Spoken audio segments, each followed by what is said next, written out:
QM입니다. 1840년에서 60년대 뉴욕의 파이브 포인트는 최하층민들이 몰려 살던 구역이었습니다. 이 지역을 중심으로 영국계 갱단과 그에 맞서는 아일랜드계 갱단의 패권 다툼은 치열했습니다. 특히 영국계 이민자 우두머리 빌은 잔인하기로 악명을 떨치는 인물로 온갖 악행과 불법을 저질러 인간 백정, 즉 도살자로 불렸습니다. 그런 그는 먼저 신대륙에 와서 털을 닦았으며 독립전쟁 희생자의 후손인 만큼 이 땅의 원주인인 동시에 진정한 미국인이라고 주장하면서 뒤에 이주해온 아일랜드계를 핍박합니다. 하지만 뒤늦게 온 아일랜드계도 국적 회복을 위한 것이긴 하지만 남북전쟁에 참여해 나름대로 국가에 대한 의무를 다했다는 자부심으로 영국계의 폭압에 대항해 싸웁니다. 그러던 중 두 집단의 전쟁에서 아일랜드계 우두머리 발론이 빌에게 처참히 살해당하고 이를 목격한 발론의 어린 아들은 고아원으로 끌려갑니다. 그리고 16년이 흘러 성인이 된 아들은 파이브 포인트로 돌아와 빌과 아버지의 복수전을 벌여 그를 죽게 합니다.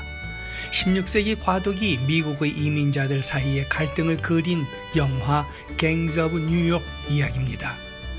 헌데 자신들만이 진짜 원주인이라고 주장하던 빌이 뒤늦게 오는 이민자들에게 항상 내뱉는 말이 있었습니다. 너희 나라로 돌아가라. 과연 영국계가 원주인이라고 주장할 수 있을는지요? 따지고 보면 영국계보다 먼저 온 사람들은 네덜란드계입니다.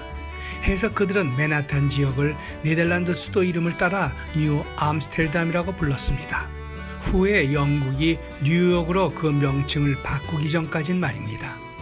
더 기이한 것은 서로 이민자이면서 나중에 왔다고 배척하는 영국계 이민자와 아일랜드계 갈등 속에 원조 토박이 아메리칸 원주민은 아예 보이지도 않는다는 겁니다.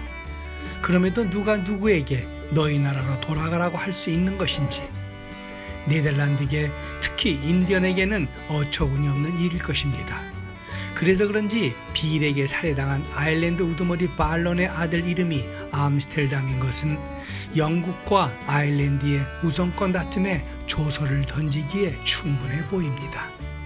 아무튼 180여 년 전에 나왔던 이 말이 요즘 우리의 귀를 다시 거슬리게 하고 있습니다.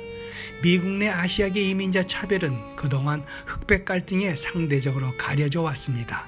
헌데 이는 흑백 간의 문제와는 결이 조금 다릅니다. 흑인에 대한 차별은 지배자와 피지배자라는 수식적 관계에서 형성되었습니다. 반면에 아시아계 이민자에 대한 차별은 기득 세력인 주류와 비주류라는 관계에서 비롯된 문제입니다. 미주류에게는 아시아계 이민자들이 영원한 외국인으로 인식되고 있습니다. 다른 소수계 민족들은 시간이 지나면서 미국 사회에 비교적 쉽게 동화되는 반면 아시아계는 이와 달리 그렇지 못한 데다가 외모나 언어, 문화, 관습이 전혀 다르기 때문에 온전한 미국인이 될 자격이 부족한 이방인 혹은 외부인같이 다른 사람으로 간주되어서입니다. 해서 내뱉는 말이 너희 나라로 돌아가라 입니다. 빌의 후손들이 환생이라도 한 걸까요? 아시아계 이민자에 대한 경계심은 일본이 청일전쟁에서 승리하면서 나온 황하론에서 시작됐습니다. 1895년 당시 독일의 황제 비렐름 2세가 동양인이 유럽 문명에 위협이 된다고 한 아시아 견제론입니다. 아시아계를 한 집단으로 싸잡아 견제한 이 개념은 1960년대에 들어 모범적 소수자로 진화했습니다. 모범적 소수자란 법을 준수하고 근면 성실하게 일함으로써 인종적 불리함을 극복하고 주류 사회에 진입해 성공적인 삶을 사는 아시아계 이민자를 말합니다. 하지만 이는 포장지에 불과하고 그 속내는 고분고분 말 잘 듣고 묵묵히 열심히 일하며 불만 등으로 골치 아프지 않게 하는 사람들이라는 뜻입니다. 다시 말해 기존의 사회 제도를 비판하거나 불평하지 말고 자기 자신을 맞추어 살라는 주문인 겁니다. 해서 다른 소수 인종의 모범이 된다는 이 긍정적 시각은 이들의 지위가 미국 사회에 불리하게 작용될 때는 언제든 이방인 혹은 외부인으로 내몰리는 또 다른 얼굴을 가짐과 동시에 흑인에 대한 차별을 정당화하는 데 악용되어 온 것입니다. 즉 아시아인들을 봐라, 열심히 배우고 일하니 잘 살지 않느냐 하며 흑인들의 불만과 가난을 그들의 탓으로 돌리는 구실로 작용합니다.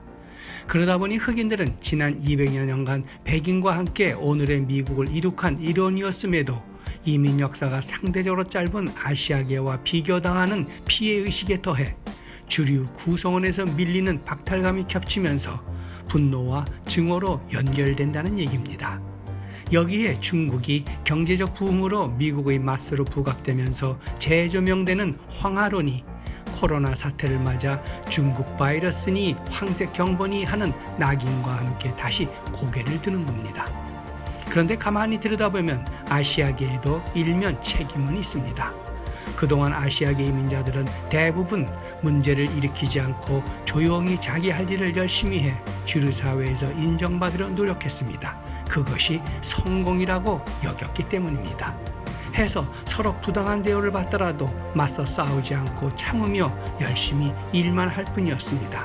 그러는 한편 오로지 자녀들 뒷바라지에 힘써 그들을 통해서 자신의 꿈을 이루는 대리만족도 했습니다.